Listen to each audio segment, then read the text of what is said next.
Okay. Welcome, doctors, patients, and energy-eating stitch creatures, to episode 280 of an Unearthly podcast, streaming live on the 7th of November 2018, and featuring the Tsuranga Conundrum, written by Chris Chibnall, and starring Jodie Whittaker as the Doctor, Tosin Cole as Ryan Sinclair, Mandip Gill as Yasmin Khan, and Bradley Walsh as Graham O'Brien. Now stop, take a breath. I am Bill Sylvia, the Man in Black, and I would love to get a glass of water, but there's a cat banging on my door that'll run in and jump on my desk if I open the door to have one. Oh no. With me are Randy Ronson McCulloch, Mad Good Matt evening, Winchell. everyone.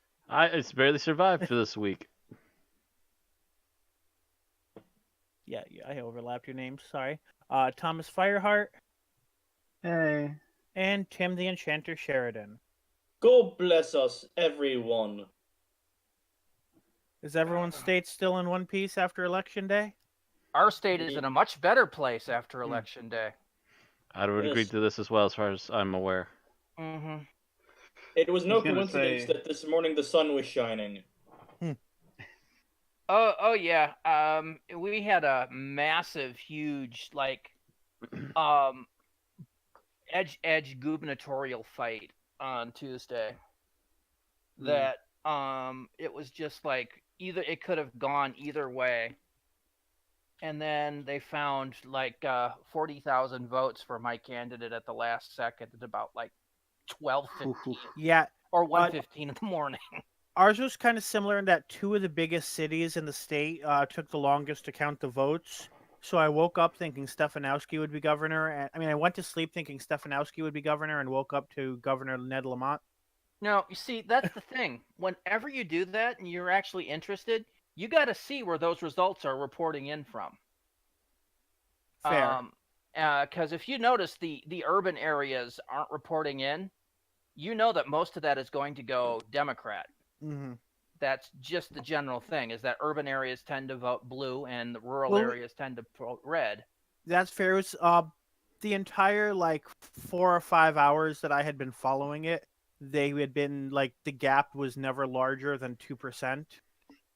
When I went to bed, Republican side was winning by about 1%. Bill, Yeah. when I say neck and neck race, Mm-hmm. at one point the difference between the candidates was 150 votes. For the Mhm. most of the night, from 7 p.m. to about 1 a.m., they were sitting at 49-49 Mm-hmm. the entire Jesus. night. Everybody was sitting here going, yeah, no matter which one wins, there's going to be a recount. And then they found these That's votes. what I heard. It was just more than 1% at the end, right? Oh yeah, it's just above the 1%. So that and the fun part is that the incumbent Scott Walker lost, and now by the own rule that he put in place, he can't order a recount. Da da da da da da. Bye bye, Scott. Your ship has sailed. Yeah. That's his own rule. That's where you It have. comes back to that's bite where you you. have Alanis Morissette come in. And apparently, I was reading tweets today, and what's her face? The one of the big political conservative blowhards. So Is many this of the them. Kansas thing? What's that? Is this about the Kansas? Yes. And What is Coulter. Ann Ann Coulter. Coulter. Yeah. Basically tweeted, "Kansas is dead to me," after the Democrats took the governor's house. About 1 billion people replied with things along the lines of, "Well, you're just pissed because they dropped a house on your sister." Yeah, the And one the one I specifically saw was what? Did they drop another house on your sister? Yeah. Yeah, but there were 3 or 4 people that responded with that, and I must Mhm. admit I was giggling all day because that's the perfect response. I mean, I'm not being politically moted. It's just if you're going to diss a state, if you diss Kansas and they come back with a Wizard of Oz reference on you, Right. that's fucking perfect. I don't care which side you're on. If you diss Kansas, yeah. They get to make all the Wicked Witch jokes they want. Yep. Yep. I was just watching that Twitter response feed for a chunk of the day, just going because there were so many people posting pictures of like the scene with the house and the witch's feet under it, and I'm just like, I love it when people can do that. Anyway, so on tonight's show, we have news and birthdays, geek talk. I may or may not have a rant. Bill, I take it you didn't get a chance to do that homework I assigned you last week. I did not. I meant to, but I did not get around to finding that particular episode to rewatch So it. there is not going to be a review of Shame. Shame. Shame. And then, of course, the episode summary, our review, our final thoughts, and our ratings. Yes. The So lovely let's ratings. Jump forward on this with both feet hmm and go into birthdays. We only have two. First of which is on the 3rd of November and was the birthday of Richard Herndl. Who you remember, played the first Doctor in 1983 in the episode The Five Doctors. He would have been 108, but died in 1984 at the age of 73. Yeah, he died right after filming. Pretty much. That's And why for a people while have been wondering for a while if that role has been cursed. Yeah, well, now it's... Yeah, proved Bradley's otherwise. still in One Piece, which Yeah, is David Bradley is... surprising. Knocking on wood. He's intact and making Big Finish. Mm-hmm. Maybe Yeah, Big Finish is the key to a long life. maybe. Maybe. Seems to be Hasn't helping killed Tom at the moment. Yeah. Tom, Peter, Colin, Sylvester, Paul. Yeah, they seem to be doing Carol well. Ann. Carol Ann, yeah. Anyway, moving from that on to the 5th of November is the birthday of Andrew Hayden Smith, who played Jake Simmons twice in 2006. First in Rise of the Cybermen Age of Steel, and then back again in Army of Ghosts Doomsday. He turned 35, which meant when he did that, he was Gosh. 23. I was gonna say Or mid to early 22. 20s. Wow. He, from what I saw of trying to look images of him, he does a lot of cop shows these days. Not surprised. Yeah, he has kind of a cop face. Either that or a thug face. Depending on or. how you look at it, yeah. Mm-hmm. So, moving forward, we don't have any lost stories. Thank goodness. We'll go on to episode news and our current episode. Yes. UK overnight figures for the Tsuranga Conundrum are in, and according to the BBC, it was watched by 6.12 million people on TV in the UK, a drop of about 0.3 million from last week. This made it the second most popular show of the evening after Strictly Come Dancing, and the sixth overall for the week after two Strictlys, The Great British Bake Off, and 2 episodes of Coronation Street. Yeah, Coronation Street managed to slip up above us because of the drop. We'll have to see if this trend continues as it goes on. Yeah. And then moving that on to our previous episodes. Okay. The Bub's official full panel ratings are in for Arachnids in the UK, and according to them, 8.22 million people watched it. 7.97 million watched the episode on TV, an additional 131,000 watched on their PC, 62,000 watched on a tablet, and 51,000 on a smartphone. This puts Doctor Who at the 4th most watched program of the week after Strictly Come Dancing and the Great British Bake Off. It once again had an AI rating of 83, which is completely average for Doctor Who. Yes, if you remember, Doctor Who bounces between 82 and 84. So, With 85 really right good now. episodes hitting an 85. Yeah. Every Oh, now and higher. then you'll get one that goes that really high or really low, depending. Was Rosa an 85? Rosa, I I saw think was something an that said 84. 82. Was it? I'll have to take a look. Let me pop Trying up to the find a ratings. Because I rating. remember at least one of them so far being surprisingly low. Episode 3 was Rosa, if I recall. Yes. Yeah. Yeah, 83. That Rosa scored an 83.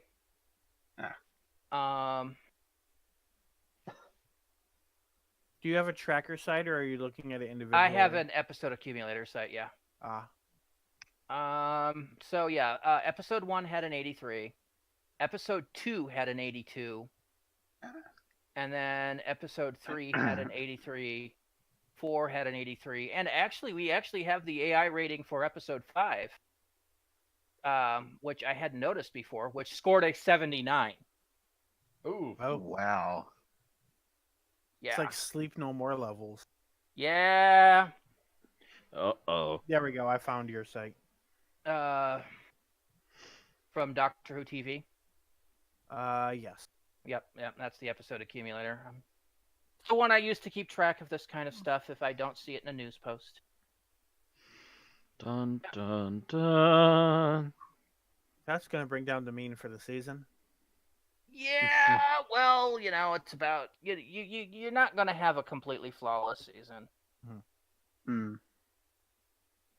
Regardless, there's usually at least one crawler in the bunch. I don't know, it's been unusual. They've been at least at average, or at least above average, I should say, the rest of the season so far. So I wonder what happened with this one. Anyway, we'll talk about that when we talk about it. Mm-hmm. Anyway, we are going from that to discuss future episodes. All right. So here's the info we have for this Sunday's Demons of the Punjab. The official synopsis from the BBC. What's the point of having a mate with a time machine if you can't nip back and see your gran when she was younger?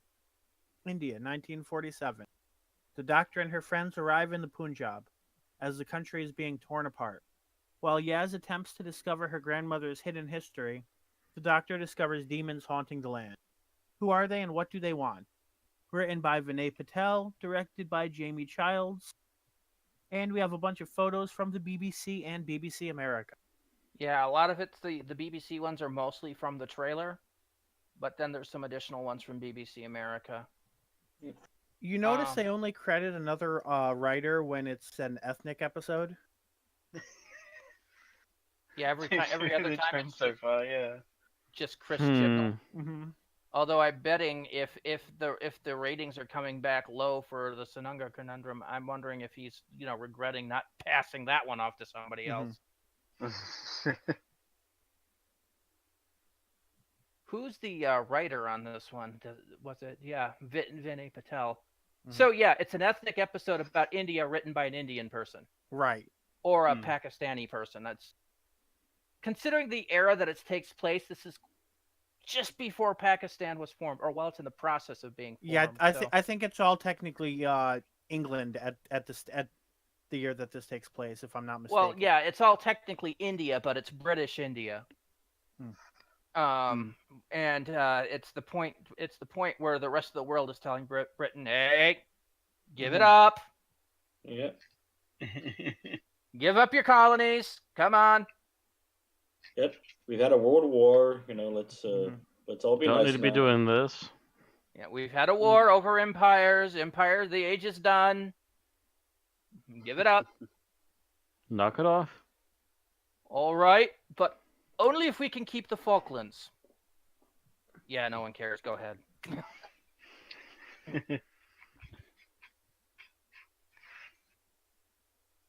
Yeah.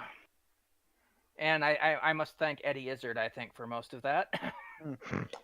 Of course. Yep. So yeah, doesn't look like anything in particular is pointing out of interest really in the photos. I mean, it's a lot of it's India. Historical looking stuff. Yeah. Well, Yeah, not even a lot of historical, India, more just like more rural India. Yeah. Yeah, a lot of Yeah, he's sitting on a rural barrel. scenes and a lot of people in Indian garb. Mm-hmm. And the doctor wandering around being the doctor, Mhm. apparently trying to recreate the sound of music on the wrong continent.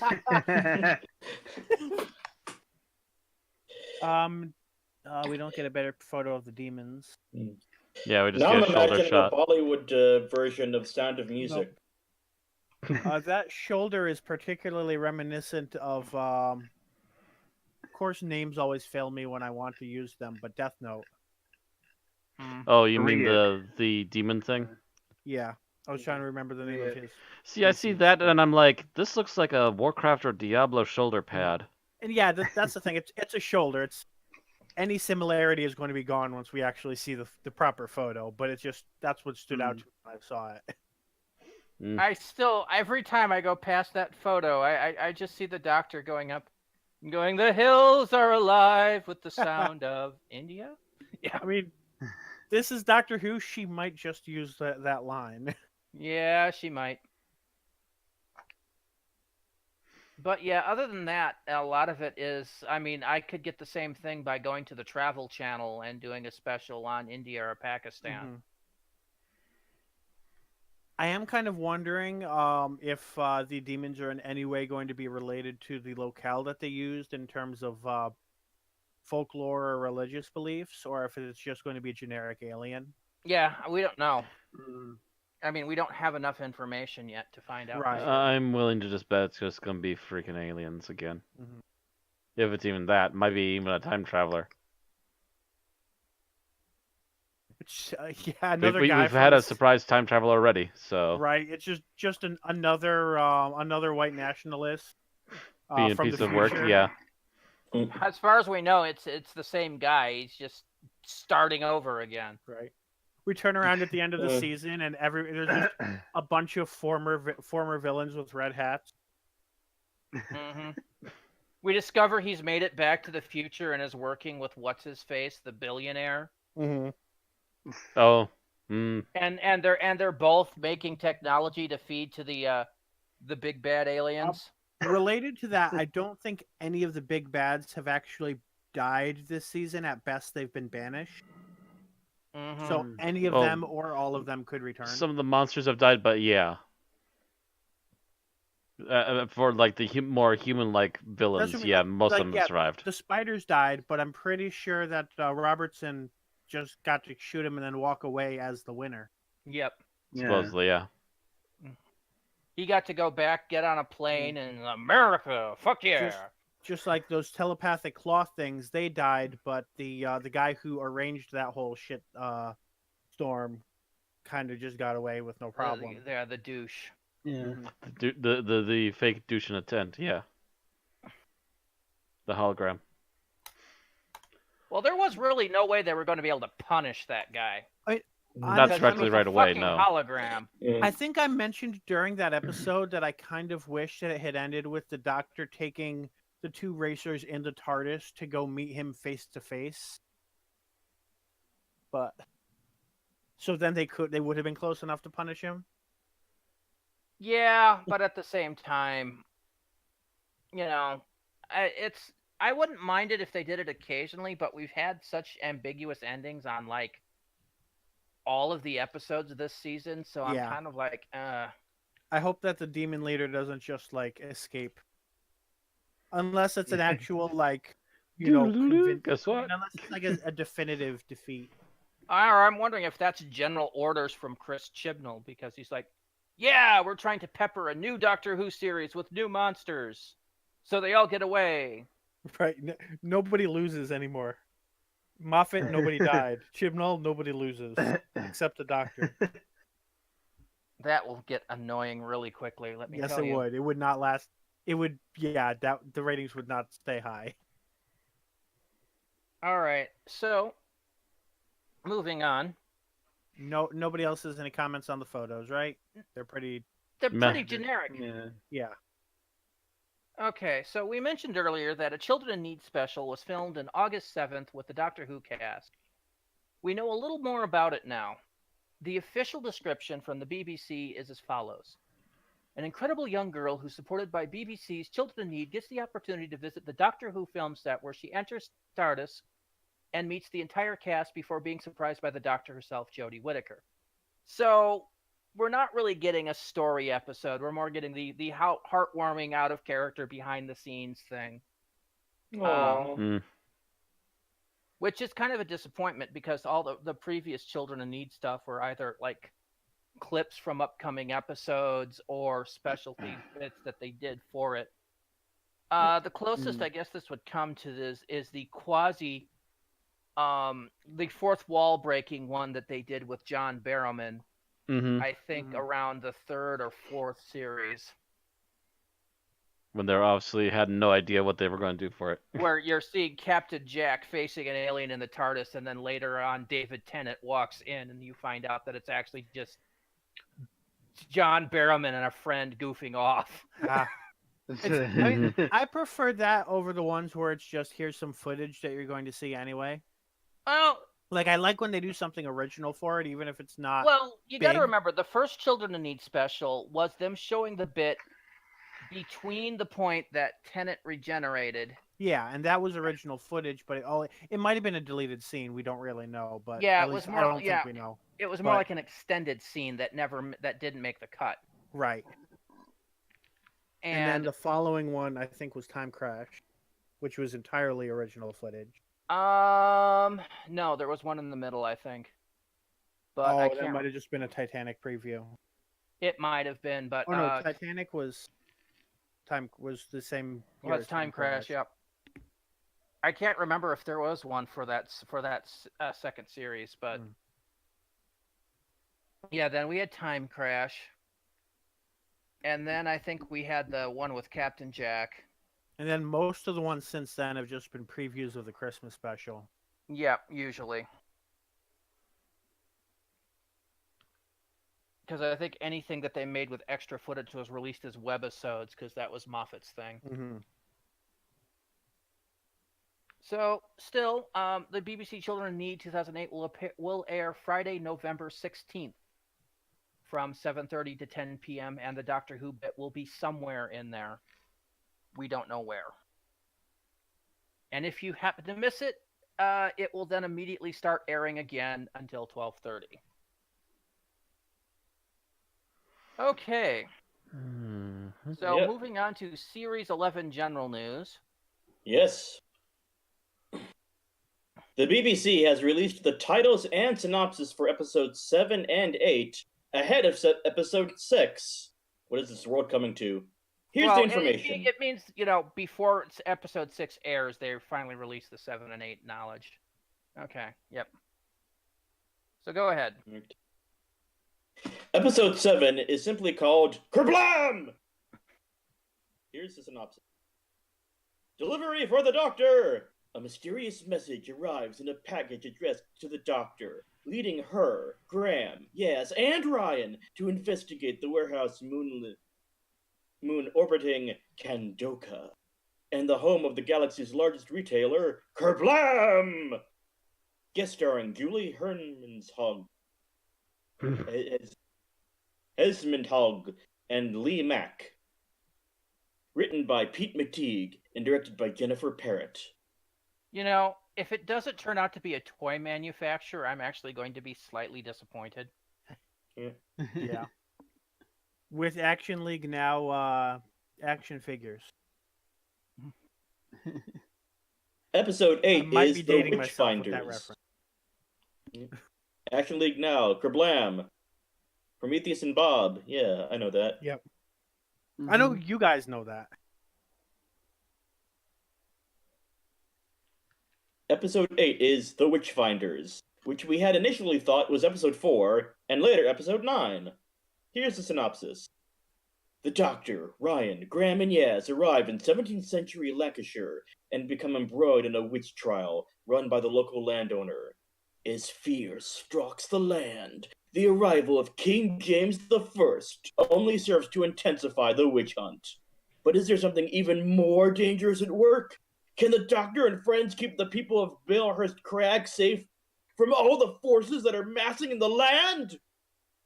Guest starring Siobhan Finneran and Alan Cumming. Written by Joy Wilkinson and directed by Sally Abrahamian. I may have to bring that into my witchcraft class. But here's the question I have to ask, and I'm not going to know until the episode airs. How does the Doctor not get declared a witch? How do we know she doesn't? Might be. Yeah. I mean, look at her outfit. Look at her outfit. And think about 1600s Lancashire. More specifically, she's a woman who stands up for herself, which is almost the definition of a witch. Yep.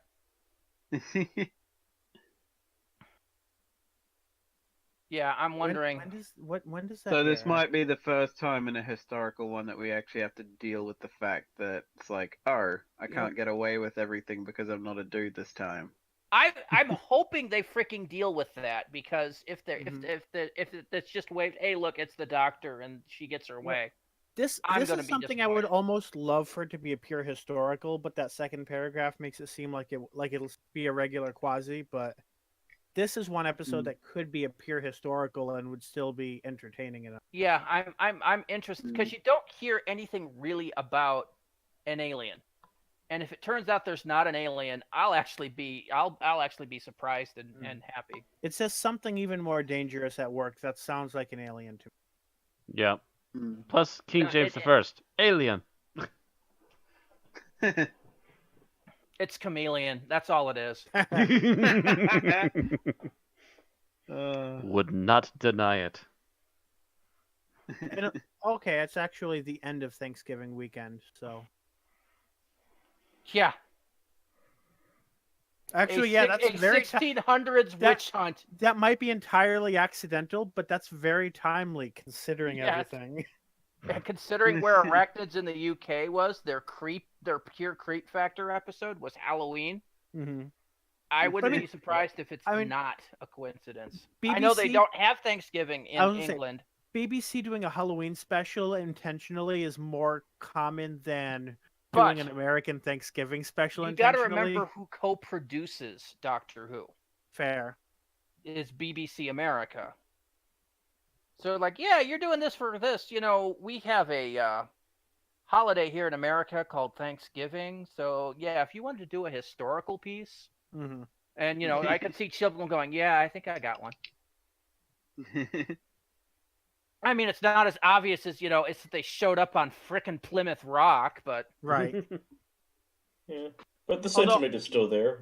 I feel like something like that would probably get too preachy to the point where, you know, considering that the Pilgrims were committing genocide around that time, the Doctor would have been very much fighting that, and that might have gone too, like, obvious, too on the nose. They weren't quite committing genocide yet. They were trying to avoid starving at first. Yeah. They would later recover enough to go ahead and commit genocide. That's what I'm saying. Within a generation, there was quite a bit of genocide. Yes.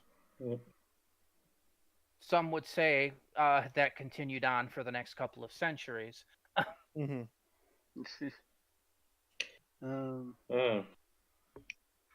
conversation took a turn. Because we're a bunch of assholes. Welcome to history.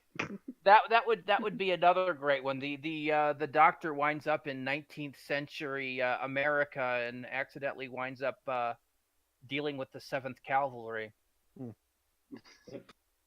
under Custer. All right, moving on. We actually have some classic episode news. Okay, 10 minutes of footage from episode 1 of The Wheel in Space has been animated by the same production team that did Power of the Daleks and Shada. This footage is planning to be shown at the British Film Institute's annual Missing Believed Wiped event on 15th of December. Yeah. Will this be the beginning of a new animated reconstruction? We certainly hope so, and as far as I can tell, I have heard rumors about this for about a couple of, 6 months. So this basically just says, yes, that is pretty much happening. So beautiful. It says something BFI has an annual Missing Believed Wiped event. Well, you got to remember, it's not just Doctor Who. That's what I'm saying. Like, that really, yeah.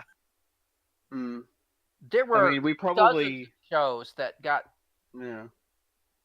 deleted because the BBC basically has outright said, yeah, we fucked up. I was going to say, I'm pretty sure most surviving, the only reason either all or majority of the Monty Python's Flying Circus only really survived because they bought the footage themselves Actually, no. or something. Monty That was Python's 70s Flying stuff. Circus They weren't purging as late much. enough. Was late enough that it wasn't that the Okay. scrapping was already going on while Monty Python was airing. So they weren't. It was too fresh to be scrapped. Mm-hmm. That's why there's only a couple things from Third Doctor, which Mm. would have been older than Monty Python. Mm-hmm. And even then, the So- Third Doctor didn't lose all the footage to anything. They just lost the color version. They just lost the Yeah. color version of like a Yeah. handful of episodes. Yeah. Mm. But I think the Monty Python's immediate predecessor, I think what was it, the Show of Shows or something like that. I think that got wiped. Yeah. All right, so we will be looking forward to that and giving a new review to the Wheel of Space. Sometime Maybe that's in why the- there's a space wheel in this episode. Probably not. Probably just because they only have one design. Anyway, that takes us down to the Big Finish news because there is no other news. And I All looked. right. And you All right, so first bit. The next 4 episode in the Torchwood monthly range has been announced, and in them, the Torchwood crew battle some classic Who baddies. March sees Gwen Cooper become a victim of the Fendall in Night of the Fendall by Tim Fowey. I think it's Foley. I think I might have typoed that. Ah, okay. Tim Foley then. In April, Captain Jack meets up with Joe Jones, better known to many fans as Joe Grant, as they return to the mines in, I'm guessing this is Welsh. Oh, yeah. Llanfairpwll. Maybe. Llanfairpwll. Oh yeah, it does say Wales. Something like that. In The Green Life by David Llewellyn. Mm-hmm. This is literally a sequel to The Green Death. If you couldn't tell by the title. Yes. May gets a new Who baddie as Susie Costello has to deal with Margaret Blaine, aka Blonde Felfach Passimir de Slitheen. I have no idea if that is supposed to be happening or like during the time that she's mayor of Cardiff or before mayor of Cardiff or something. Mm-hmm. Remember, Susie Costello was the Torchwood character that died in the very first episode. Mm-hmm. So yeah, so definitely probably have to be before Susie died. I'm guessing during the time in season 1 after she's been outed as the Slitheen, but not yet turned into an egg. I think that's what happened to her. Well, that happened all in the same episode, so it might be while she's like running for mayor. Because she was in 2 separate episodes. Yes, but she was basically working with the Prime Minister cabinet, the Slovene Prime Minister, in the original, and then was never truly outed as a Slovene, and then proceeded to move to Cardiff and basically managed to work her way up to being mayor. And then the Doctor showed up, outed her, and then they had the whole "will you kill me, won't you kill me" thing go on until she got turned into an egg. And finally, June has Race Williams attempting to handle the Nestine consciousness in the ocean. Yes. He's apparently out at sea dealing with like plastic pollution in the ocean, only this is Nestine plastic. So we don't know anything more than that, other than, it's going to be the standard monthly subscription rate for Torchwood. So keep your eyes open for that starting in March. All right. In an announcement we are not surprised with, considering that's right. This was last week when I wasn't here. Mm-hmm. Considering last week's 8th of March announcement, Big Finish announced that Caitlin Stewart, Nev McIntosh, and Dan Starkey will be reuniting as the Paternoster Gang for a series of Big Finish adventures starting next June. This will kick up a series of 4 heritage volumes of 3 stories, 3 adventures, each to be released throughout 2019 and 2020. We have information on June's release, Heritage 1, as follows. The Cars That Ate London by Jonathan Morris, in which the gang will deal with the first electric automated cars in London, about 100 years too early. A Photograph to Remember by Roy Gill, in which the gang deals with zombies. Lots of zombies. And The Ghosts of Greenwich by Paul Morris, in which the gang has to face ghost-like figures which are haunting Greenwich before their former selves have died. Also in play is the Paternoster's evil opposites, the Bloomberg Bunch, a Centauran, played by Christopher Ryan, and a human couple with a female Silurian servant. Paternoster Gang Volumes 1 through 4 are available for pre-order now ahead of their release in June 2019, October 2019, March 2020, and October 2020 for £25 CD, 20 download from BigFinish.com. All right, and that's all the news we have. We will move on to our Geek Talk section, where Matt has been watching the new season of Castlevania on Netflix. Something I really want to do, but haven't convinced Aaron to re-up Netflix yet. I've only got to see half of it so far, which is less than I wanted to. I got sick. What was that, Tuesday?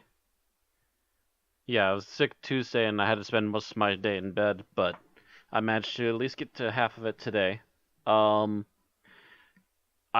enjoying the action. There's a nice amount of action already. There's a lot of background going on because, holy smokes, did they delve into shit. They have revealed who the oldest Belmont is that they will have recorded in the history of this franchise, which is Leon from the PlayStation 2 game, Lament of Innocence. They even have a portrait of him, so if you know him by face from the game, you know that portrait. They also have, I forget what was the PlayStation 2 game that came after Lament of Innocence. It was actually a direct follow-up to Castlevania 3. The main character from that is actually a part of the villain group in this particular set of 8 episodes as well, which is what he originally was, apparently.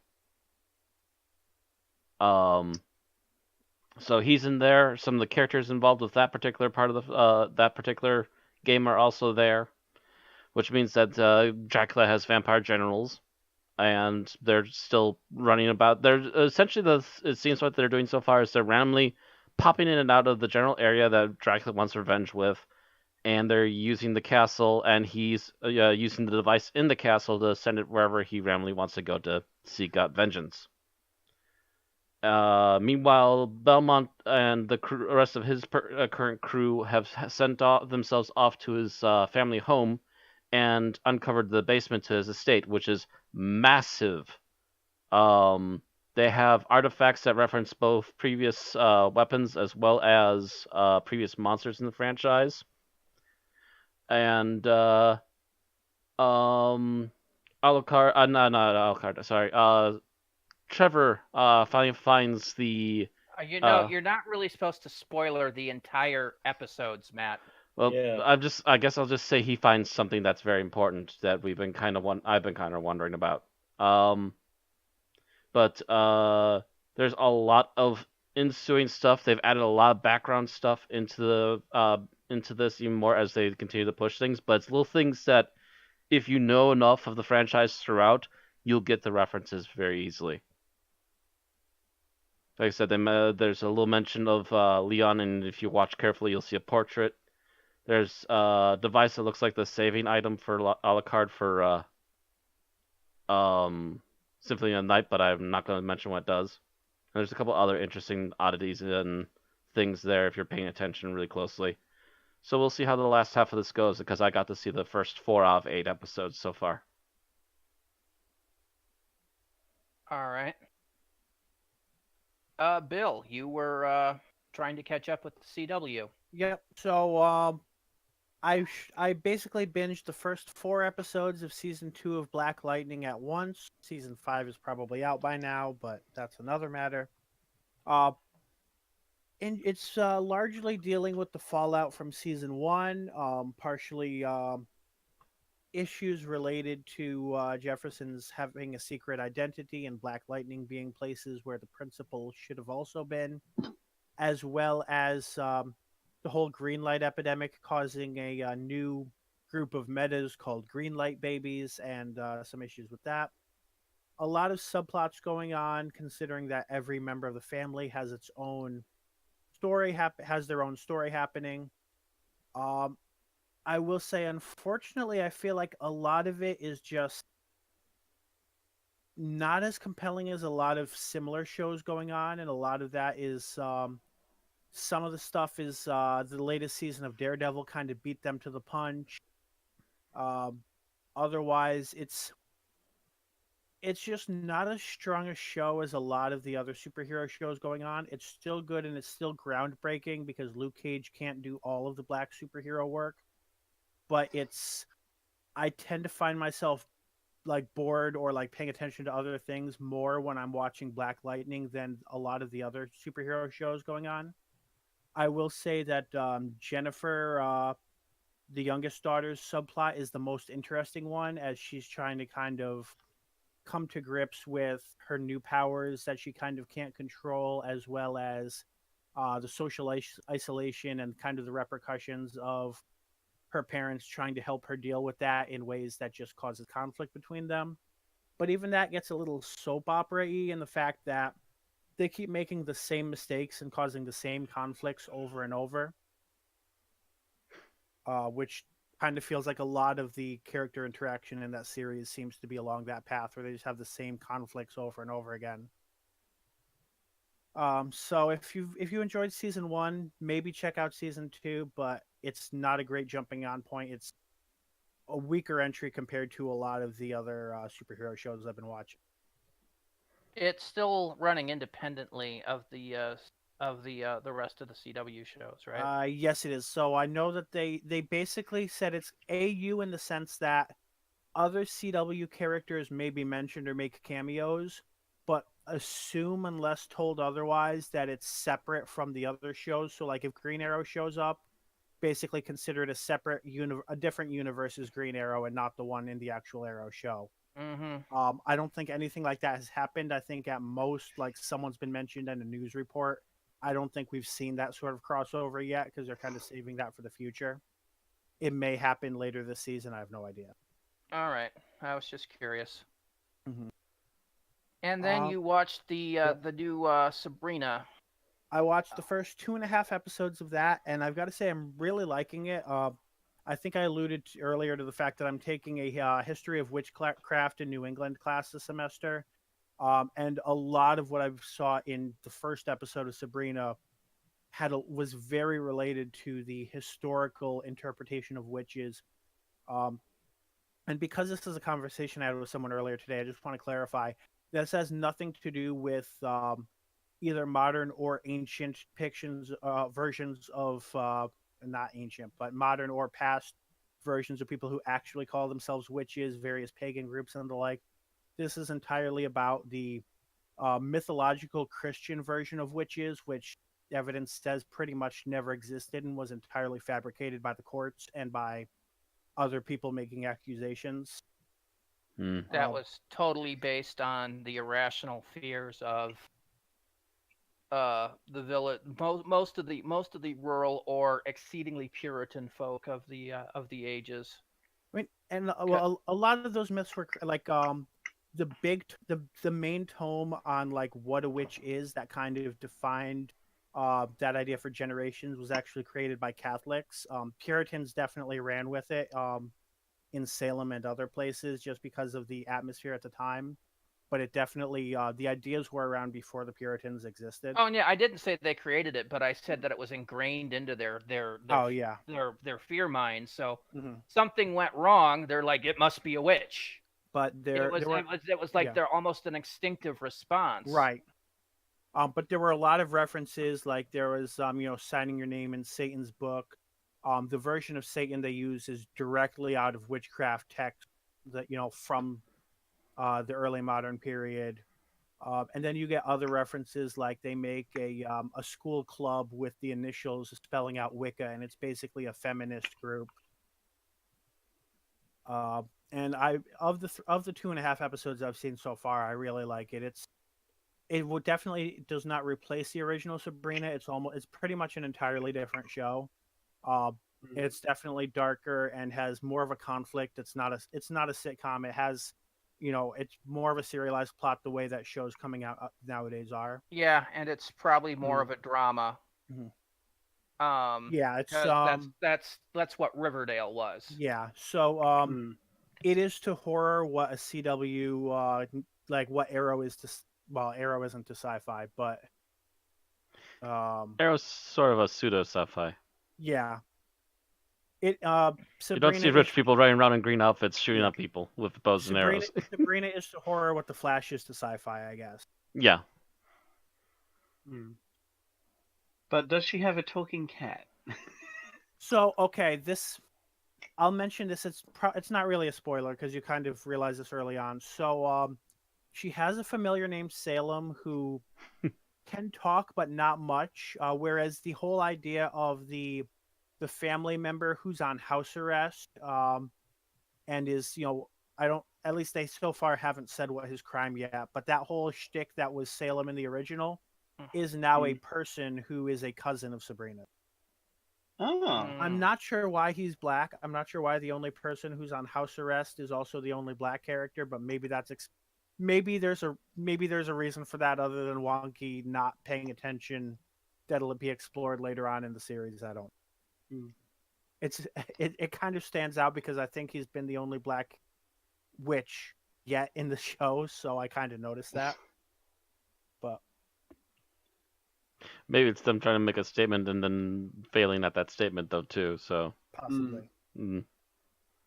I will say that Sabrina's best friend is a black girl who tried to start a club called Daughters of the Black Panthers, but got shot down at some point before the series started.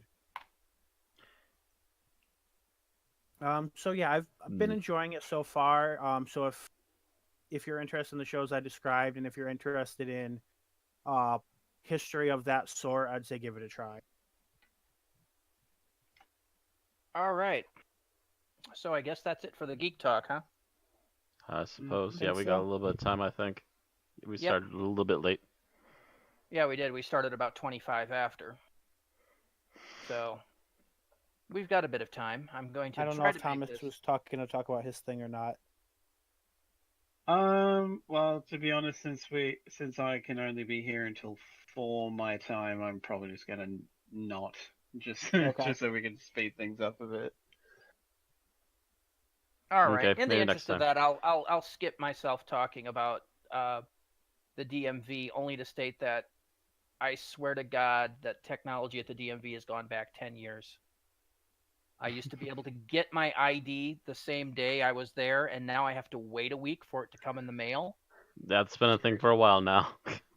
Yeah, but It's annoying. There's- Trust me. It's stupid and pointless, but yeah. and it used to be I could get the number for waiting at the DMV right away. Now I have to queue for 45 minutes just to get the damn number to queue again. So now it's double queuing. Seriously? That's usually It's depends on how busy square. it is, but yeah. Yeah, it's just it was a nasty little experience. I still don't have my ID yet, but fortunately they did give me a piece of paper. They How also will you took, know who you are? so that the people at the election thing would know who I am. Mm. They also took the world's worst photograph of me. That makes me look like a freaking, like, Yeah, I've had that too. It's gotten to the point where I have to make sure I just showered that morning before I head off to the DMV. Oh no, that's not what happened. Well, still, the thing is that they purposely seem to be trying to make as bad of a picture as possible. Yeah, and you have to be kind of self-aware about that. It's like, okay. Oh no, it wasn't that. It was like I said. It was the fact that they would take a picture and it's like, no, sorry, that's glare. All right, so what I want you to do is look at this and tilt your head down. So now it looks like my eyes are bulging out of my head like I'm freaking Gomez Adams. It's terrible. I look like some kind of like I look like I'm about ready to just jump out of the picture and stab you with knives. It's You'll frightening. float down here. Reach out of the picture. Yeah, it's crazy, stupid. Because I can get a picture taken by somebody with a frickin' phone camera, and I don't have glare. So why can't they get a frickin' camera that doesn't cause like 80 bazillion tons of glare? Mm-hmm. I don't know. Anyway, that's all I'm going to say about that. So because we're a little pressed for time, let's go right into our episode summary. Who wants to do it this week? I did I last think week. last week someone volunteered to do it this week. Oh wait, that's the week I No, was. that was the week before, I Bill. forgot I was gone a week. Mm. That was the week before, Bill. Lies and deceit. Yes. Yes. Yeah. I don't know if I'll want to do it next week, but I also won't be here the week after, so I'll just do it now. Okay. I'll Okay. just do this one. Ready when you are. Okay. We open on the Doctor and crew on a junk planet of some kind, and they're using metal detectors to try and find something. I don't think we ever really get an idea of what, but Graham seems to come across something that turns out to be a sonic mine, and they all wake up after it explodes on what they think to be just a hospital at the time. And as the Doctor is running around, trying to be told what's going on, she's just kind of wandering around, injured, trying to figure out where they are, what's going on, only to realize that they're on a ship and they have been out unconscious for 4 days.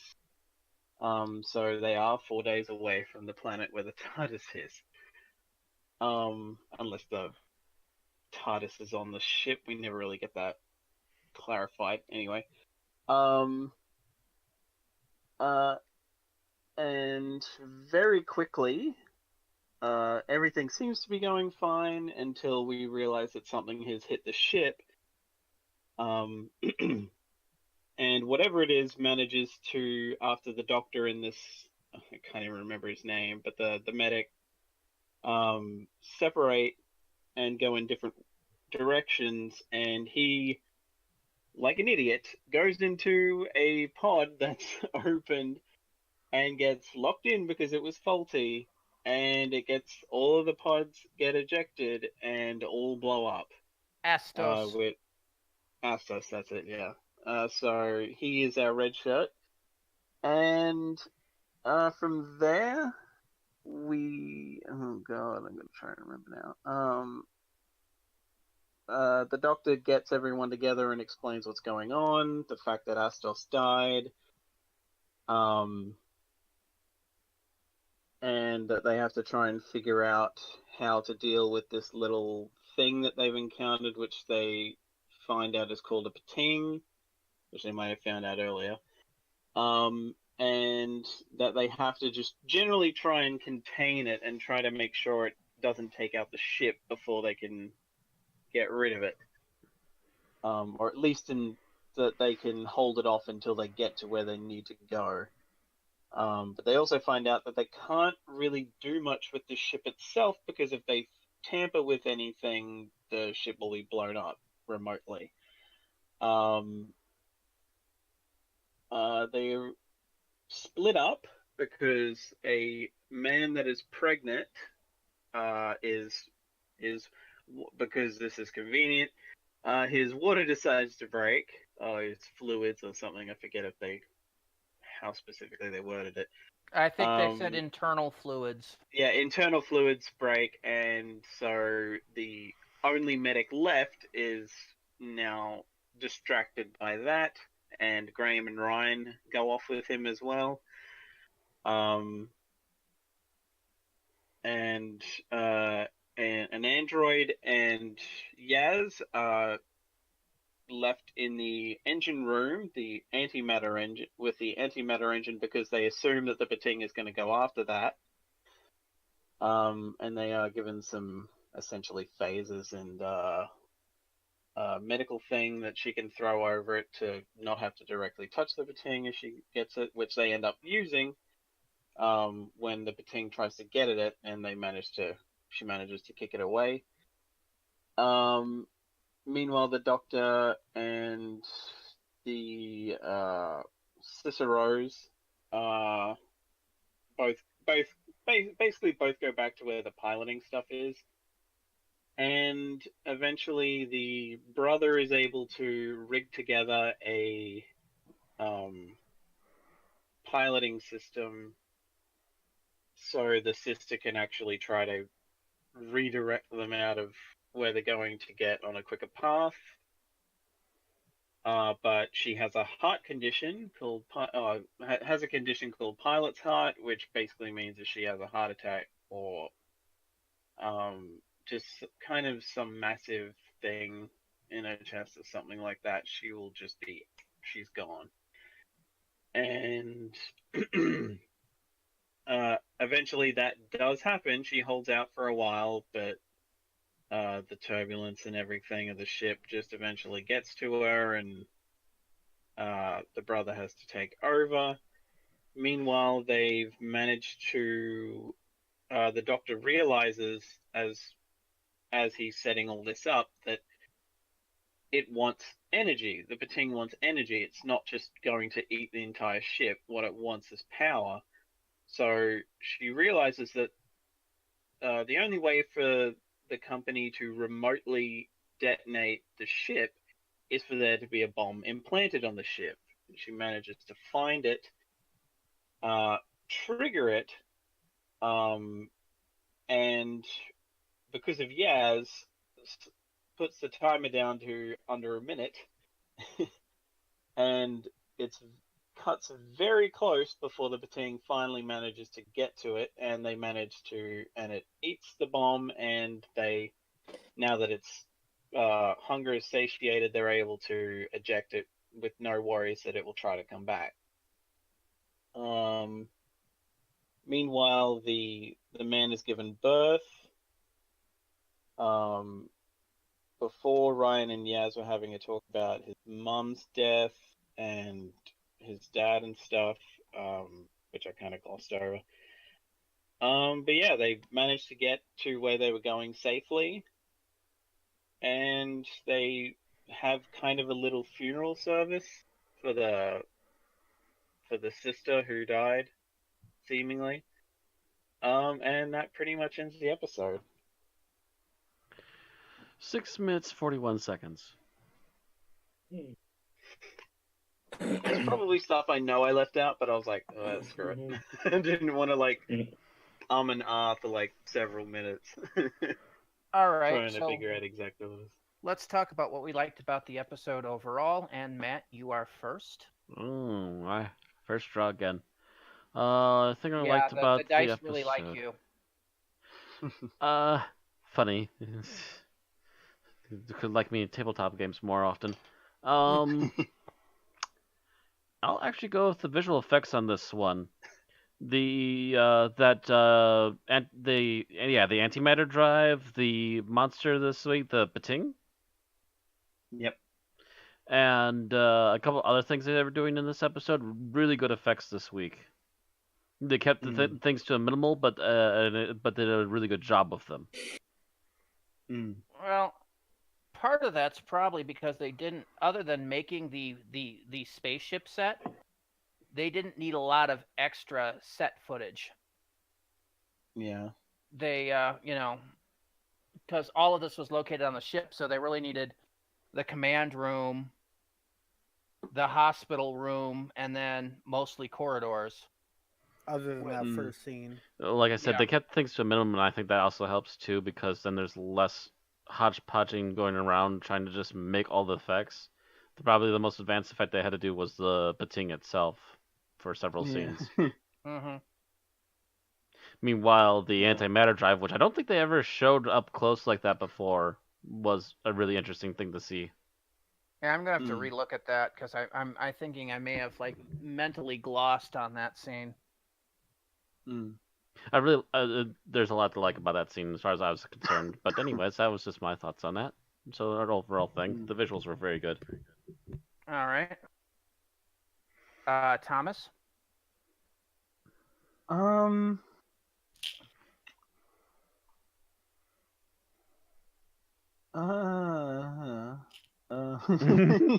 weird. I'm trying to do you need to pass?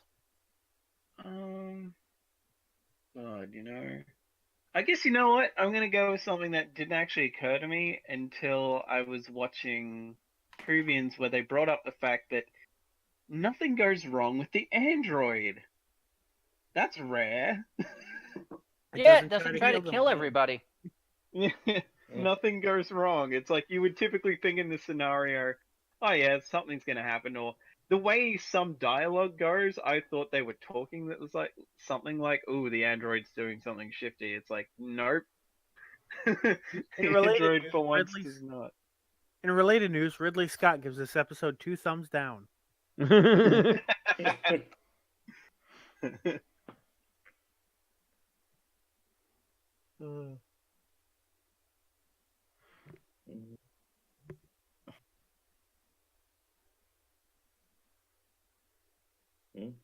it moves on. So to does me, George right? Lucas, because the android doesn't save the day either. He just sort of helps as best he can. Like all of us.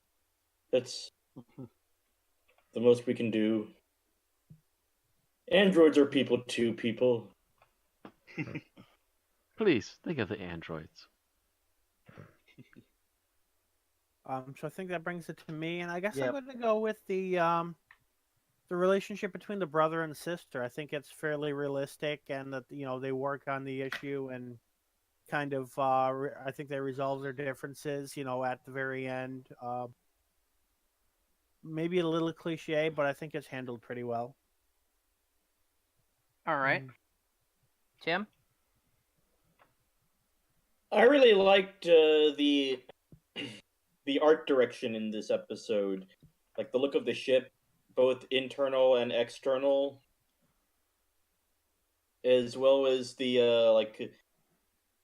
the futuristic costuming of and like the look of the medics and everything. That was pretty cool.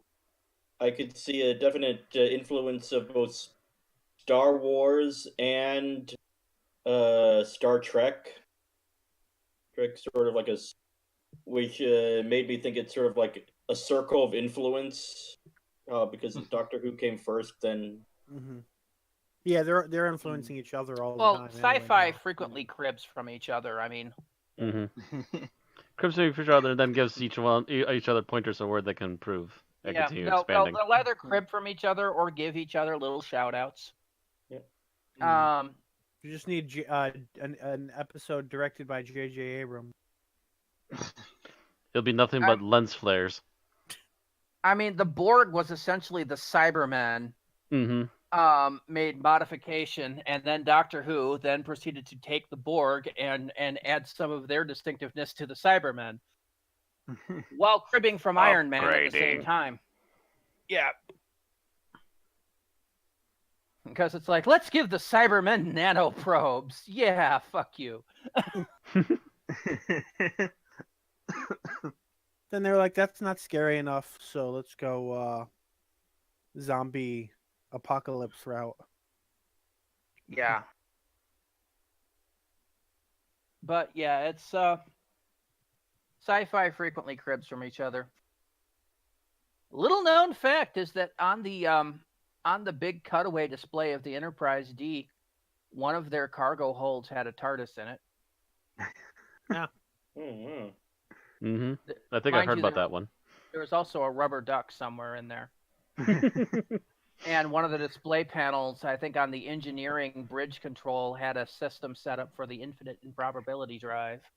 I remember hearing about that one as well, yeah. So just all the references. Yeah. Because you're not going to see these things. I think the tactical display might have had a button labeled wave motion gun, too. Because, yeah, all of these guys are geeks. They've watched all of these shows and just would make little references to each other. And the same holds true for Doctor Who. So when you're writing, yeah, you're going to crib a little from Star Wars. You're going to crib a little bit from Star Trek. Because, yes, those are the big three sci-fis out there. I actually think more along the lines of the costume people cribbed a little bit from Star Trek, while the set design people cribbed from Star Wars. On this one, yeah. because those circular tunnel corridors look vaguely like the Millennium Falcon. Mm-hmm. Especially if you saw the Millennium Falcon in Solo, when it was all new and clean and shiny. And as far as we know, no, that feels wrong. as far as we know, that might have been a redressed Millennium Falcon set that they just managed to get a hold of because it was filmed in England.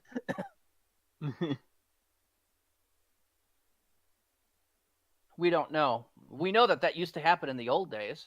Wouldn't surprise me if Not they with just TARDIS used the sets, though. naked. Not with TARDIS sets, no. No. Because the BBC would pack that one away. They would actually pack it away, and then it would get destroyed by water leaks or something. I was going to say, yeah, they would pack it away and put it into a leaking storage closet. Yeah, but no, it was frequently that shows like Doctor Who and stuff got to borrow props from various other science fiction movies and TV shows. Like Star Wars. I think one of the ships that we saw in 80s Who was a redressed version of the ship from Alien. Mm-hmm. Related, Firefly once used a set from Power Rangers. Well, doesn't surprise me. Doesn't surprise me. Yeah, so these places crib from each other too. Oh, another because one it saves them money. Mm-hmm. And another thing I recall that's weird for borrowing things. There's a scene from Kill Bill that borrowed giant buildings, or miniature buildings rather, from Godzilla that were left over. Godzilla missed a few buildings. Well, there's always a few on the set that don't need to blow up. Use them for the next movie, or if someone wants to borrow them. God damn it, Matt. Now I got the opening from Ultimate Showdown to Ultimate Destiny in my head. All right. Your own fault. So we're going to move to me for what I liked most about the episode. I'm going to pass because I didn't have anything that particularly stood out to me. Nothing jumped out at me and said, that was a really good thing. It just, kind of meh. So let's move on to what we disliked about the episode. Matt, you're first. Disliked about the episode. I can't say there's anything that particularly annoyed me on this one. Nothing really took me out of it. So I probably have to skip on this one, unless I think of something later. So all right. Matt's going to be the high voter. Thomas, how about you? I have like two go-tos, so I guess I'll just have to pick between one. Yes. Yeah, save some hatred for the rest of us. I feel like I'll just go with Yaz in this. Like, not her performance or anything, but just the fact that this is like the one definitive episode so far that's like, wow, Demons of the Punjab better really focus on her, because this is like just the compacting issue of 3 companions where one is usually going to get shafted. Mm-hmm. She just kind of like, she's just like the 60s companion who will be like, what's that, Doctor? What's that? Like, Although, to be fair, explain this. If it were the 60s, Yaz would have screamed a lot more. True. This is she's more of a early 80s, late 70s third companion. Yeah, she's generally like, like, I guess not, she's not like, they thankfully don't go completely, she has no idea, like the antimatter thing, she's like, oh, I think I learned about that in school once. Mm-hmm. I don't really remember understanding it. But like, so I guess it's that instead of just, what the hell is this? Which is probably more than the average person her age would know about antimatter, to be honest. If she was any further in the background in this episode, she'd be in the TARDIS still. See, I would have loved to see that bit do like the reverse of what we just talked about. Where you see, she mentions antimatter drive, and wasn't it like that stuff that powered the ship on Star Trek? And just see the Doctor go, no, it's nothing like that. Star Trek is Or she'd be like, oh, we need dilithium crystals, right? The Doctor just meltdown. Yeah, it just has the meltdown because the science in Star Trek is so shite. But yeah, At like least, at least when it comes to powering their warp engines. mm, yeah, like as good like little moments with the Doctor as she has, and she gets to, like kick the friggin' Bating. It's like she's basically just there for exposition. Like there's a scene with Ryan where it's explaining the mum died, and it's like that's really all she's there for, Isn't is to just isn't there a ask that question. isn't there a scene where like her job is just to stand in the room and stand there, and then the doctor Yeah, shows up and she's like, "Let's go," and it's like, "Okay, yeah, so I'm not doing anything important here." well, yeah, like she was. I think that was like, well, there's a few. There's like the one where she comes in's like, okay, and like it's about to explain everything, and then there's like after the she like comes back to them after they've kicked the Bating out, and they basically have just been clearly standing around doing nothing. Yeah, like I mean, I for a think the while. doctor left her to like stare at the bomb, but there was nothing she could have done about the bomb Like anyway. So she was her and the staring at it. android were her and the android were guarding the antimatter drive. Yeah. We're looking at each other and seeing which one would blink first. Probably the one with Tear Duct. But no, I mean, what do we know about Yaz? She's a cop and she has family. And and she's Pakistani. Yeah, that's it. That's Which all was the relevant- character developments we've got in freaking 5 episodes. I mean that was relevant in Rosa. Like she was talk about like how like I think the one racial slur in that episode was her talking about her history. And Probably apparently she because plays it's the one soccer. racial slur they could get away with, but still. Yeah, we haven't gotten a lot. Yeah. And that is kind of worrying that we've gone through half the season. Yeah, And it's been we've mostly gotten a focused whole- on Ryan. Graham, actually kind of hoping that they put the Ryan and Graham relationship on a bus a bit for the second half of the season and give Yaz some freaking character development time. Because she needs it. They don't know what to do with a companion that's not a female companion that's not crushing on the doctor. She's kind of the odd duck out right now. I'm mean, sorry. she- I got this picture here of her in the chair as the medics are over her, and it's like they're trying to check her pulse. They're making sure she doesn't die of being the third wheel, which is really what the show's been doing to her a lot lately. Yeah. She is literally pretty much it's like it's really the Ryan and Graham show with her just kind of tagging along to occasionally have a scene with Ryan. You know? I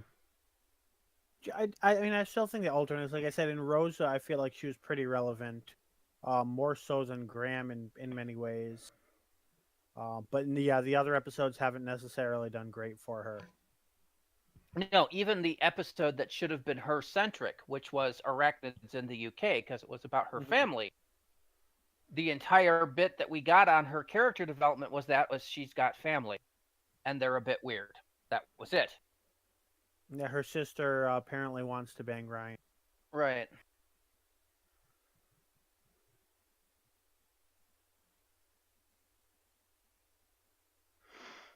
Anyway, I actually think that she would have had better character development now if they had her on there as Ryan's girlfriend rather than an old friend from elementary school.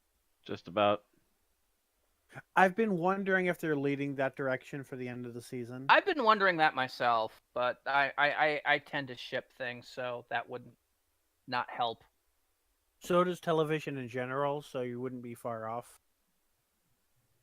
I was trying not to speculate because I didn't want to sound like I was just idly shipping them because they were male and female on the TARDIS together. Yeah. All right. Anyways, yeah, we've run this Bill. well dry. Yep. How about you? What about you? What did you dislike about the episode overall? So I'm going to say that the Tuping, Pating, Ding, Pating. the onomatopoeia about bouncing things off of metal, kind of anticlimactic and finishing it off. I feel like it just went too smoothly, and there wasn't like any real like, unless I missed something, there wasn't like any graphic scene to the point of really like impressing like how dangerous this thing could be. It was more, I mean, it did some stuff like I guess it caused the guy to kick himself off the ship, but it was more them telling us how dangerous it was, and I wish we were shown a bit more. Isn't that kind of the way it's been working this season? Oh my god, it's the most dangerous planet ever. Oh, look, it's nice and pleasant walking. Yeah, that's true. It would have been nice if they had a red shirt drink the water. Yeah. The third racer. Yeah, it's they lose chances to have, them to undermine the series by having people die. Where everybody that dies in a dramatic moment of,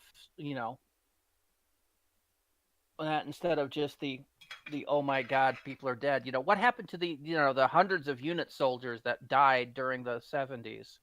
Mm-hmm. Because they just died. It wasn't the dramatic moment of, Did hundreds of them die? I thought only maybe a handful at best. like, 2 or 3 in every episode. I know quite a few for were 5 eaten by years. Gumdrop. What? Quite a few were eaten by Gumdrop. So quite a few were killed by dinosaurs. Twice over. Oh, yeah. Malcolm Hulk and your lizard. I'm sure quite a few were killed by Silurians, too. Yes. But usually it was the Silurians controlling the dinosaurs that were killing the people. Just kind of saying, yeah.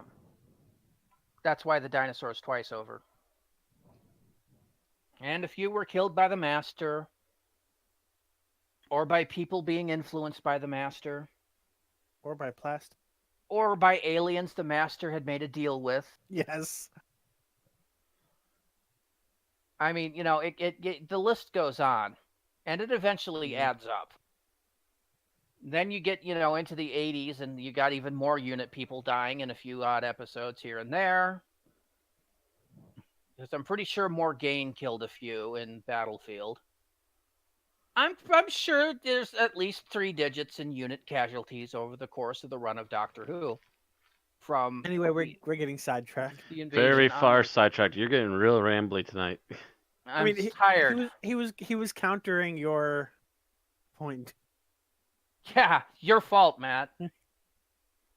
So that moves us on to Tim. Yes. All right.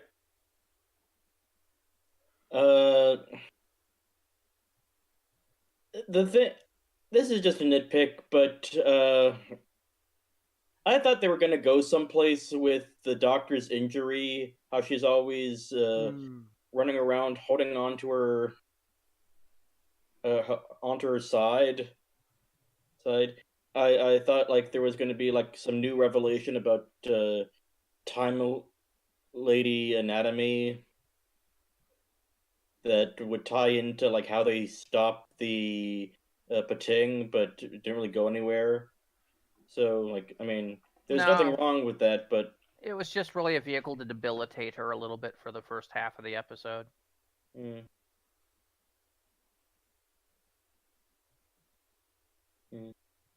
mean, it didn't really detract, but it was just I thought they were. Yeah, I agree. It would have been nice if that went somewhere. I wasn't going for the anatomy thing, but I was going for a more of a. I wonder if this is going to be something that carries over for more than one episode injury sort of thing. But apparently by the end it wasn't. It would have been nice if like the Doctor collapsed at like a climactic moment and Yaz had to take over or something. If that had happened in a multi-part, if it was the multi-parter, that probably would have happened. But Maybe. Because they still have only an hour, to do all this stuff, they don't have time to make oh god, the Doctor's out of it, yada yada yada. Yeah.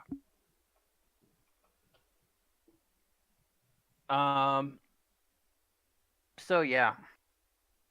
All right. So my problem with the episode is the entire setup leading into them being in the hospital. Doesn't make a lot of sense to me on a few levels. The major one is okay, they're all standing about 3 feet away from this sonic mine when it goes off.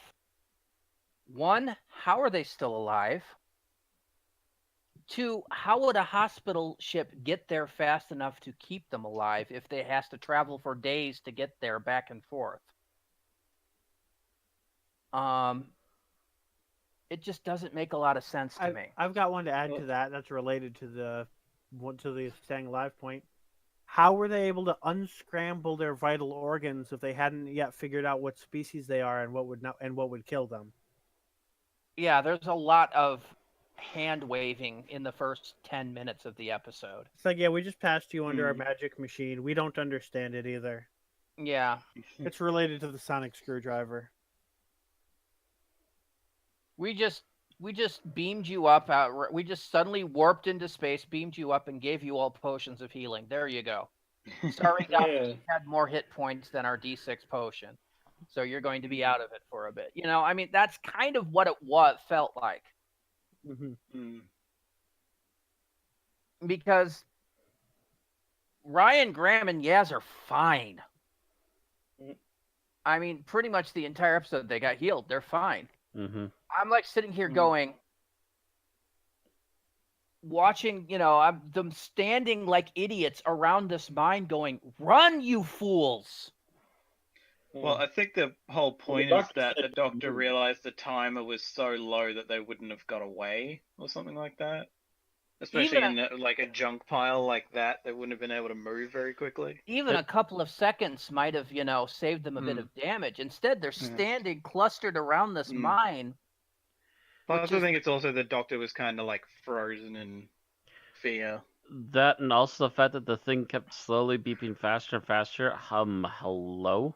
Run. Yeah. I've seen Predator enough times to know what the issue is here. Get away. Yeah, it's just completely detrimental to common sense. When something starts going beep, beep, and then a few moments later it's going beep, beep, beep, beep, you run. Mm-hmm. Because, if they had run and they just got clipped by it, I could possibly have bought it. Mm-hmm. But I can tell you this, if that had been a conventional landmine and they were standing that close, they would have been dead. Yep. So if it's this thing that's got the doctor so completely frightened, why didn't it kill them right away? Meh. Yeah. I think they try to hand wave what it does away, but because the doctor's out of it, we only get a garbled version or something. But it just doesn't make sense. It's just very contrived. Okay, so favorite scene. Matt, you're first. Favorite scene. Actually, this one will actually go out to the scene with the doctor, Yaz, and the android. Are you something lacking from suffering from a lack of logic? Oh, all the time lately. All right. Just an amusing moment, and I'll by the way, I'll just shout out to that actor because he did Android so well in this episode. Yeah, I know. He was kind of creepy. Yeah. He's almost kind of creepy, but it's again, that's part of being an android. It was very effective. Yes, I know. I mean, that worked. Mm-hmm. I'm not saying it was bad. I mean, I'm just saying he was kind of creepy. It was perfect. All right, Thomas, how about you? Thankfully, Matt didn't take mine, but the interesting thing is that mine involves basically the same characters because mine is the technobabble stuff of the doctor explaining the antimatter drive. That was another top scene for me too. Yeah, just because it's oh good, we finally get Jodie to get a technobabble scene where she's like, wow, this is incredible technology. And it's also, I think, a technobabble we've covered antimatter things like this before, but we've never ever really covered it before. I'm not sure if that was technobabble because at least most of it was legit. There might have been a few lines of actual babble. I guess I mean still a long-winded technical thing to something like this. Yeah. My problem is at some point it ceased to be the doctor and started to basically be the writer. Because if you think about it, the Doctor in previous incarnations would have been like, oh, they're using antimatter drive. Quaint. Because, the Doctor Yeah, that'd drives be old around. hat for a Time Lord. Yeah. Yeah, it would be old hat. I mean, this is the 67th century. The TARDIS is millennia Right. beyond that. I'm kind of thinking of it now, and I'm like, I could see someone nowadays like walking up to like a steam train and being like, "Oh, I love steam power," in kind of the same way. So like, maybe if you look at it It's that essentially way, her looking back at like old tech and going, "Oh, I love it when it's shiny." Plus, it was It's like also part kind of of it like was like the whole. It's kind of like a modern day kid looking back at a Nintendo or something. Yeah, like I think one of the lines that also was thingo is like how she's going on about it's like the idea of antimatter allowing matter to move throughout space and stuff like that. It was like, the idea of something that shouldn't that would be really fucking dangerous if any of it leaked out but is I mean, actually helping them get through space. that kind of works with Rand's point in that I mean, she's powered by a supernova. So, on the point of collapsing to a black hole. Yeah. Yeah. Yes, her ship is leaks above it, but doesn't mean that she can't look at old tech and go, "Ooh, fancy." And mind you, other Time Lords look at her TARDIS and go, "How quaint." Type 40. Mm-hmm. Type 40. Wow, Are why there isn't any that other not in a lines museum? still? Right. Yeah, haven't we tried to shovel these? It's something a modern Who tends to forget is that the Type 40 is literally the bottom end of TARDISes. And although I think part of it is just like I think, and I mean, I don't think they explicitly say this, but I think the general impression is that during the Time War, it kind of got like upgraded to top of the line. no, they've never said anything of the sort. Yeah. Because it's been treated as more advanced since 2005 than it ever was before. not really by the Time Lords though. Not by the Time Lords, no. It's been more advanced than everyone else all the time. It's the Time Lords have always sort of looked at it and gone, ah, poop. Remember, for like until 2013, the Doctor was convinced it was the only TARDIS still in existence because the Time Lords were dead. Like, hasn't it had more functions? Like, I don't think it had telepathic circuits before. Oh no, telepathic circuits were. I mean, since Third Doctor. Yeah. I don't mean the language telepathic, whatever the fuck it's called. The language thing, as far as we're aware, it's always been around technically. Yeah, they've just never explained it until now. And I don't think the But remember the fact that the Doctor and companions traveled all over space. Force field was an add-on that the Ninth Doctor and added. Everybody spoke English. Mm-hmm. So as for the force field build, that was something that the Ninth Doctor added, and that was explained in the show. Force field? No, there's always been a force field around the TARDIS. Well, there's then the extended force field. Times, but yeah. Yeah. But yeah, that was always part of the TARDIS tech. The TARDIS has always been on the outside indestructible for the most part, except for maybe very few things. Mm-hmm.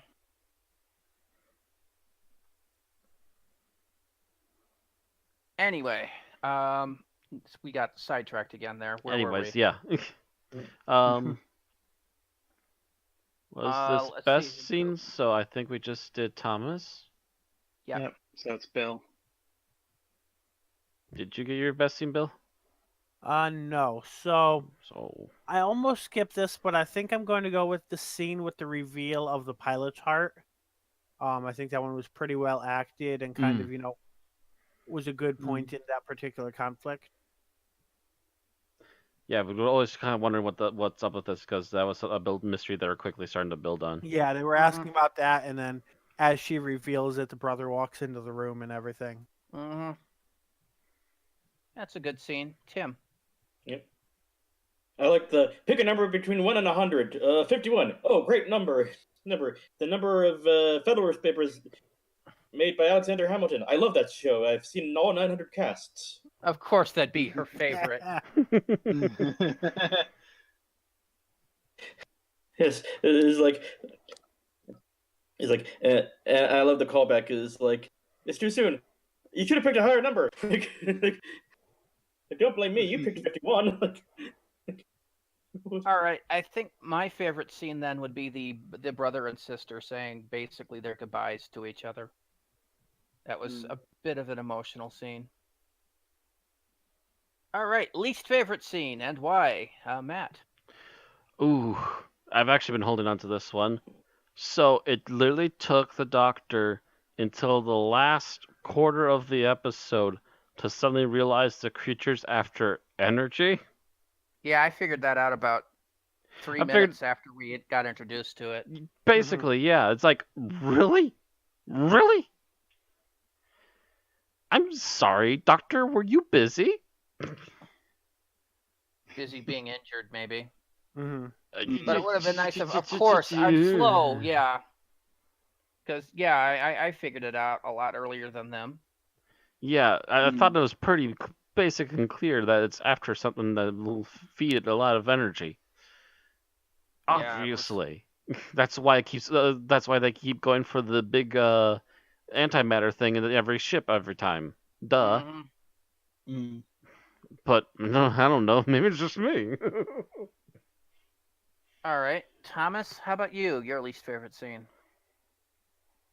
God, what was it? Pretty much when like the Astos dies, because it's like, dude, what the fuck are you doing? Like, why did you go in there when you know it's faulty? Like, it was just such a, especially because they hype him up as like, oh, like this chick's the rookie and I've been here forever, so and then it's just like he pulls like this dumbest shit and then dies for it. It's like, what Well, the yeah, fuck? the thing is, I knew he was dead the second the doctor's like, he's like, no, it's too dangerous. I'll go. Yeah. Yeah, you're about Yeah. to die, you Yeah, it's freaking like, no, moron. Doctor, you can't go that way. I'm the red shirt this episode. I'm the red shirt. I'm about to die. No. And especially like his dying words are like, giving that like the woman words of encouragement, but it's worded in a way that makes me sound like the android was gonna do something, but that like it's just kind of wait, what the fuck is he on about? All right, Bill, how about you? Least favorite scene? Least favorite scene.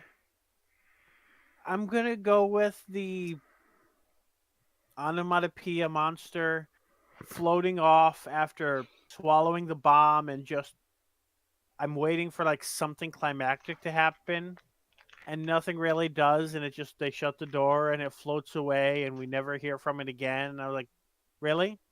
That's it? It's been fed its num Isn't nums this and like off the it big goes. monster of the episode? I think it would have Nothing's been good. great at the end of the episode. The TARDIS leaves, and then it cuts to space, and you just see it, and it waves on, and there's like 15 others all descending on the station. It's like, hey, these guys got good snacks,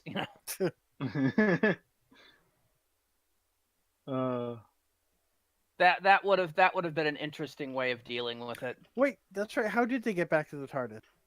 They didn't. Supposedly, didn't. after the episode, they're going to be sent back to the junkyard planet Yep. to pick up everything.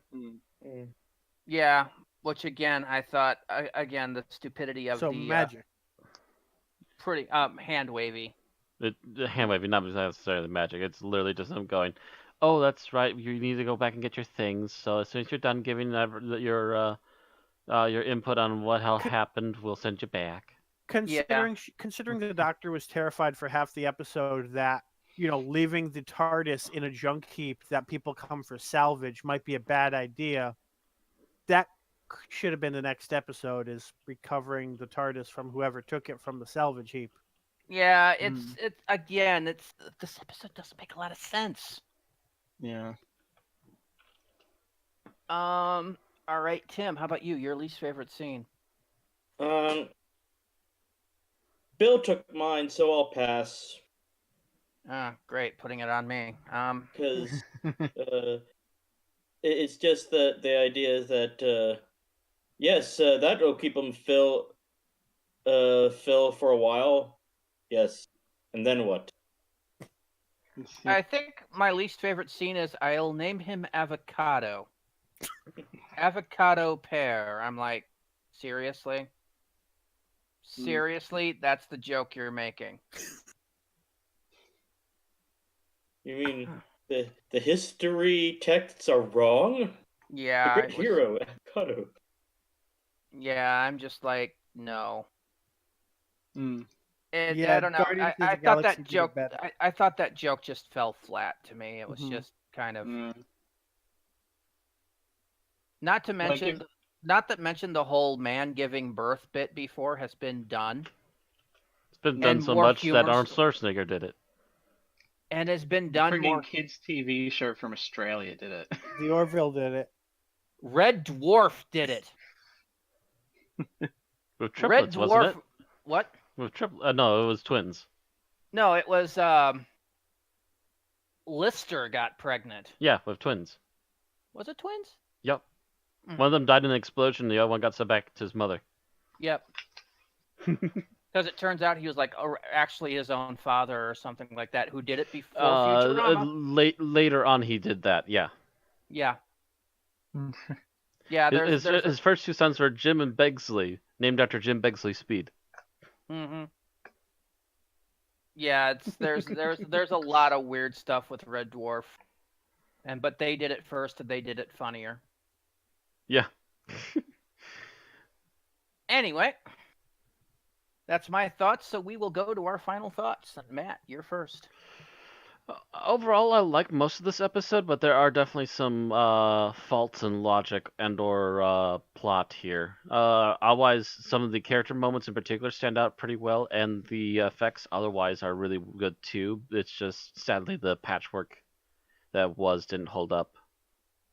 All right, Thomas. I would definitely say, like, I was worried last time that, like, Arachnids in the UK was going to be like, oh, we have Rosa, and then, oh, it's going to be the filler one. But then we ended up all pretty much liking that. This is the one where I'm like, okay, yeah, this feels like well, shit, we've got to do 10 episodes and a special. Fuck it, let's do this. Cause, yeah, like, I don't know. Like, just, it's not terrible. It's like the acting's good, the sets are good. I don't know why an engineer is wearing a jacket and ripped jeans on a spaceship, but whatever. Because he's not actually working on the spaceship. He's just there for the. Yeah, true, but yeah. He's just kind there of for his funny sister, that, but like, yeah. Oh yeah, like of all the people, he's got the most. Like you could see someone walk around wearing that today, kind of outfit. But anyway, yeah, it's like the acting's good, set's good, all that, but just like the actual story itself is like, the first time I watched it, I wasn't even really paying attention most of the time. So like, I'm glad I got to watch it the second time so I could actually pay attention properly. But yeah, it's just like, this is easily the weakest episode so far. Apparently, the AI agrees with you. Bill. So really, that I get the impression that this is the episode where someone said, "Hey, we hired too many actors for Rosa, so you need an episode with a cast that is small and doesn't make a lot of sense." And that's this episode. And yeah, it's not the worst episode we've ever reviewed by a long shot, but it's probably bottom half. Altogether, it's just not that memorable. It does a lot of things that other things have done better, and it doesn't really do much new with it, which makes it ultimately just kind of there. And give it 2 years, this is the episode that, I mean, I'm already like, every time I try to name this episode, I'm struggling to come up with the name. Give it 2 years, I'm like, oh yeah, that episode happened, I forgot about it. That Conundrum episode, yeah. That's more or less my final thought. All right. Tim. Yes, me. This episode was nice and shiny, but it didn't really have any substance like the previous episodes did. It was just sort of like a filler, I think. think the actors and the set people did their job, but this I think the story could have used some more rewrites, right? Or going back to formula. So yeah, that's my thought. All right. And yes, I have to largely agree that the rest of the episode worked okay, but the writing wasn't there, and that worries me. Because this would have been the job that the showrunner would be putting on the script editor hat and told the writer to go redo it. And he didn't. Mm-hmm. And that's a worry because that was Moffat's major failing as a showrunner, was lack of quality control in the scripts. Yeah. And actually, he wrote this, didn't he? Yep. He's This was credited a- for it. Credited, yeah. They're doing that writers' room thing, so we don't know what was contributed by other people or not. Yeah. Either way, The mark. Mainly falls on him. this might have been a case of who watches the Watchmen. Mm-hmm. Yeah. That it was like, well, Chris has to, he had to write, the first few episodes. He has to write the finale. So now he's sitting there, it's like, fuck, I need to write something in the middle. I'll just bang something out over a weekend. And he's not Douglas Adams, so it doesn't come out good. And it comes out mediocre at best with a bit of plot holiness. And that does detract from the episode because it's kind of, the setup is kind of lame, the follow through is kind of lame, and then the stuff in the middle is mildly interesting but somewhat confusing. So, and again, one of the companions is basically relegated to standing behind the doctor to prove to everybody how smart she is. How smart the doctor is. So Yeah. it comes across as a lot of meh to me. So let's vote on it. Let's give out our opinions. Matt, you're the one that likes it the most, and you're first. You say that just because I couldn't think of an overall thing. I was arguing with myself between a 4 and a 3.5. I flipped for it, 3.5. Ooh. Wow, and yours seems to be the most favorable one. Wow. Dun dun dun. Okay, Thomas. Pretty much based on the acting, the sets, and the fact that the patingue is probably where all the budget went, so it actually looks good. I'm gonna give it a 4. Bill. Fair enough. I was just about to see what I've given a 2.5 to in the past to see if this is worth that, but I think it's better than most of what I've given, so I guess I'll give it a 3. Let's say it's Flat not from a. Bill. Yeah, he said a flat 3. right. Yoza. I Tim? wouldn't give it a 2.5. Like I said, this wasn't as good as previous episodes, but still, I want to be generous, so I'll give this a 4. And I am going to agree with Bill and give it a 3 because it is ultimately forgettable to me. It is. So that means I'm right with a 3.5. Yes. 2 3s, 2 4s, and a 3.5 puts us directly at 3.5. Kudos to you. Bingo! Let's make sure that's followed through onto the master sheet. Yahtzee! Yes, it is. Touchdown and other things. So we will give the data a little shake and sort here. All right.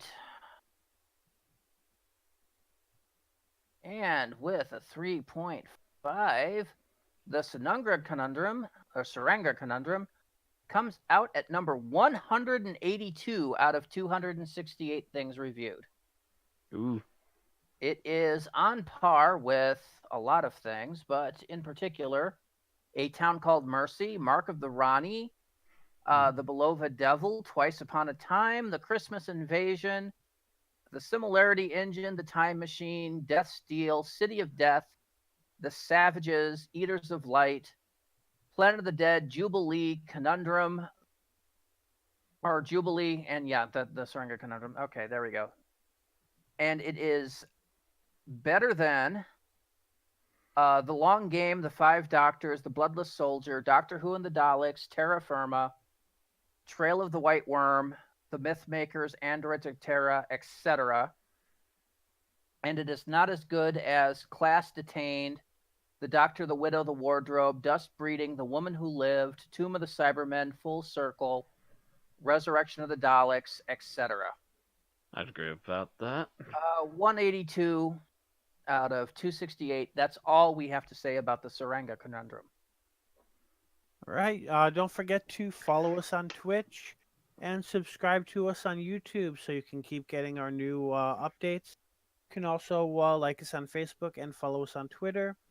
And if you want to support us, you can go to patreon.com/unearthlypodcast. All right, so next week we go from the future to the past. We take a look into basically middle of the century India in Demons of the Punjab, written by, oh God, who was it written by? We mentioned it earlier, and I've forgotten. It is written by Vinay Patel and starring Jodie Whittaker as the Doctor, Tosin Cole as Ryan Sinclair, Mandeep Gill as Yasmin Khan, and Bradley Walsh as Graham O'Brien. We will see you next week. Good night. Nighty night. Good night.